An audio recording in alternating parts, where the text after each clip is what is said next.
இப்பதான் வருஷம் பிறந்ததையா, அதுக்குள்ள ஒரு வருஷம் முடிஞ்சதையா. 12 மாசம் எப்படி போச்சுங்க ஐயா, அதில் எத்தனை அனுபவம் பார்த்தங்க ஐயா. வேகமா ஓடுற நாட்களில பொய்யா என் கூட நடிச்ச ஆட்களையா.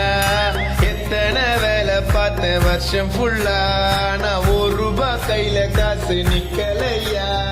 100 அழுகையில் சேர்ந்த சிரிப்புல நியூ இயர் கொண்டாட வேண்டுமையா.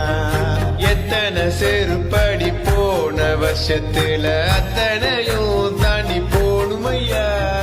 புதுசா வருஷங்கள் மாறினாலும் வேலை செஞ்சாதான் சோறுங்கய்யா.